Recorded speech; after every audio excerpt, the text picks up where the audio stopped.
Bismillahirrahmanirrahim. Assalamu alaikum students. As you know that we discussed the last chapter of your book, that is thermodynamics, and in your previous lecture we discussed about the thermodynamic system. So in this lecture we discussed about reversible and irreversible process, and it's the second topic included in your related course. Before going to discuss about the reversible and irreversible process, first we discuss about the state variables. This is the term is stated with your previous topic, that is thermodynamic system. In your previous class we discussed about system, surrounding and boundary, and we also discussed the different types of the system. And now we discuss about the term state variable, and after that we discuss reversible and irreversible process. What are state variables? State variables are functions which determine the physical state of material. Mean state variables are these certain parameters with which we describe the state of material.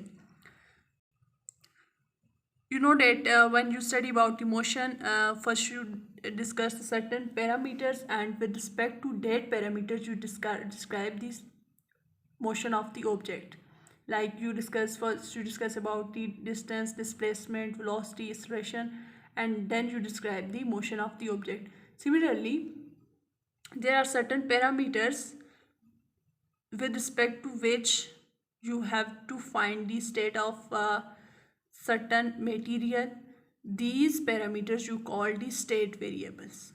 These are used for finding the state of the material.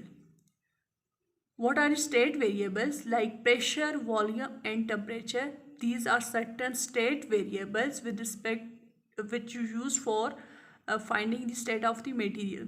Like if you have a material and if you find out its pressure, volume and temperature, by using these three parameters, pressure, volume and temperature, you describe the state of that material, and these three parameters you call the state variables. Like you know that you can change the state of material by increasing temperature. Let's initially you have ice. When you increase its temperature, then it's converted into liquid state, and the liquid state is converted into gaseous state. The gaseous state of liquid the gaseous liquid and solid state of water having different temperature. Similarly, if you exert the pressure on certain material in liquid state, then you can change its state. If you increase the pressure, you decrease the pressure. By decreasing the pressure, there is change in volume. So by changing volume, by changing pressure, you can change the state of the material. These are certain parameters with respect to which you find the state of material. That's why these parameters you call the state variables. If you have a homogeneous system we mean that you have a material which have the same composition throughout the material, mean atomic arrangement of the material is same throughout its structure.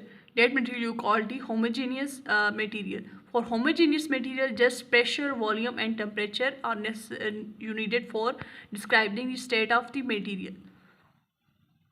But if you have non-homogeneous material, then you may also require certain other parameter for describing the state of that material.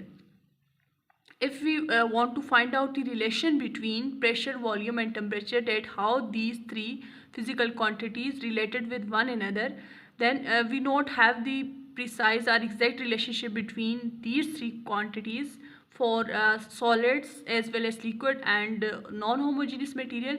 But if we talk about the homogeneous gases, then pressure, volume and temperature are related by universal gas equation, that PV is equal to nRT, where P is pressure, V is volume, N is the number of mole of the gas, R is the universal gas constant, and T is temperature. So for ideal gas, pressure, volume and temperature related with one another by this equation, PV is equal to nRT.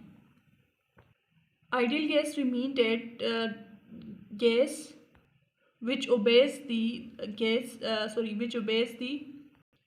gas law, like you study about Boyle's law, Charles law, at all temperature and pressure, mean at any temperature and pressure, the gas which obeys the gas laws, that gas we call the ideal gas. But the naturally existing gas doesn't obey the gas laws at all temperature and pressure conditions, so we don't have the ideal gas. But for an ideal gas, pressure, volume and temperature related by this equation, PV is equal to nRT.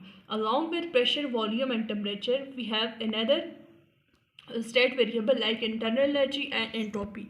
In your previous class, you discussed about the internal energy. That internal energy is the energy of the system that's equal to the sum of the potential as well as kinetic energy of a given system. If you sum up all the energies, that is potential energy and kinetic energy of the system, then the total energy we call the internal energy. And we know that different states of matter having different internal energy, so this internal energy is also a state variable which describes the state of the material.